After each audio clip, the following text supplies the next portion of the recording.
Now hopefully you guys can hear me. I'm not sure if it cut me off, but I'm going into step 3 right now. So what I'm going to do is, we've edited some of the pictures.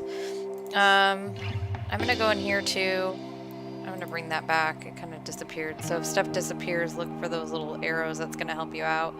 I'm going to go through and crop this one like what I showed you I did. And just kind of bring that down, hold down shift. Same thing like we were doing in the other video. I'm going to brighten this one up. This one maybe we're not going to work with. It looks terrible.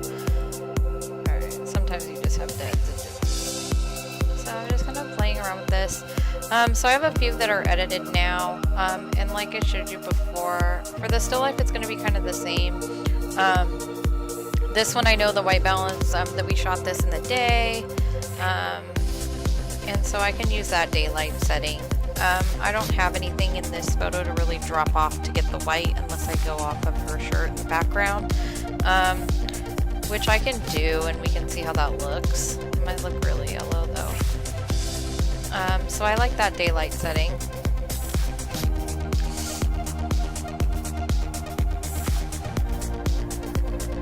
And sorry about that. So I like that daylight setting on this one. We know it was daylight when I took it, so I kind of know what it looked like at around that time. This one I can show you a little bit more. So with still life, what I might do.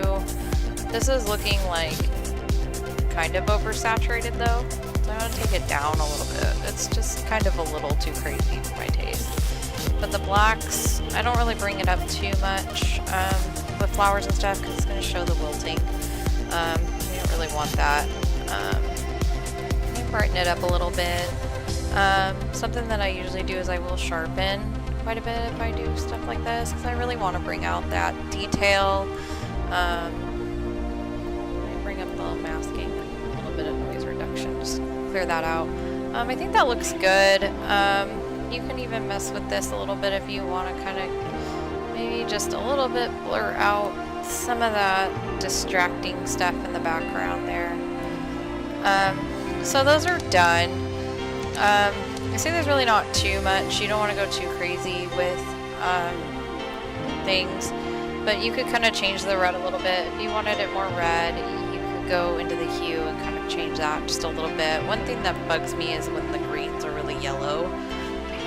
So because of the time of day, they just kind of got cast that way from the golden hour and the sun. So I do usually adjust my greens. I don't want them to look too blue to where it doesn't look like real grass, but I don't like grass in the background looking super yellow, even in like family pictures and stuff. So I will adjust that a little bit so it looks more lush and green and not dead. So I've kind of adjusted what I wanted to adjust in these photos. So now what I want to do is I want to save them so that I don't lose them, because sometimes you can close out Lightroom, you might lose, you know, you never know. And since you've spent all this time that you can't get back on this, you want to go to File. I've selected them. What I did was you can tell which ones we finished by this little plus and minus in the very bottom corner. See, it has development adjustments, which means we touched that photo, but it means we haven't touched these photos. So anyway, I just want to, since we don't have time, I just want to go through and save these ones. So I selected it, then I held down Control on my keyboard, and then I'm just using my mouse to go over while I'm holding Control still and hitting these, clicking on all these ones that have the little plus minus, and then I'm going to go to File, Export, and then I'm going to go, I have it on Export to Specific Folder, and then I push Choose. And so I can click on Girl Scouts from the desktop. That was the one that we made. And I put that in a folder called Done. Or, you know what, I'm going to call it Finished because I made this video and it didn't come out. So I'm going to name this one Finished so it doesn't write over that one. And then you can rename them. I do rename to and custom settings.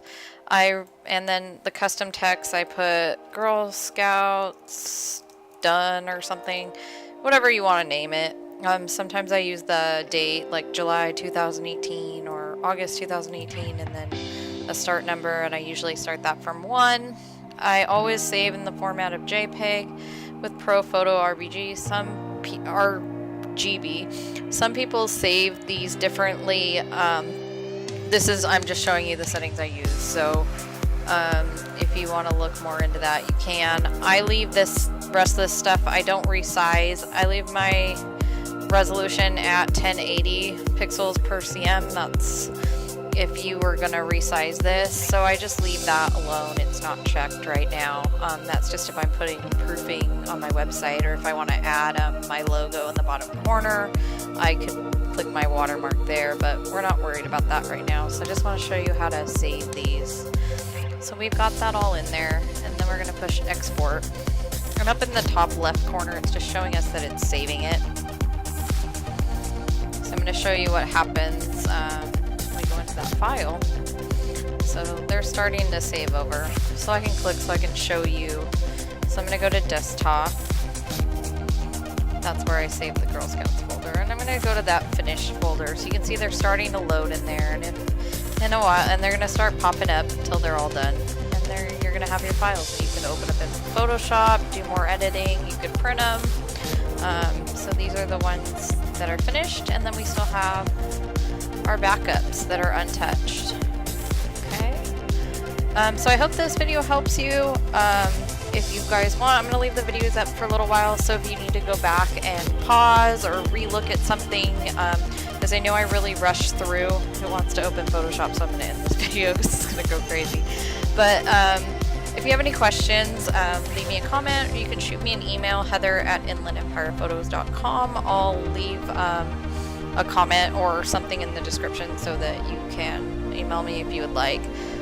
Thanks, guys. I hope this helped. Have a good night.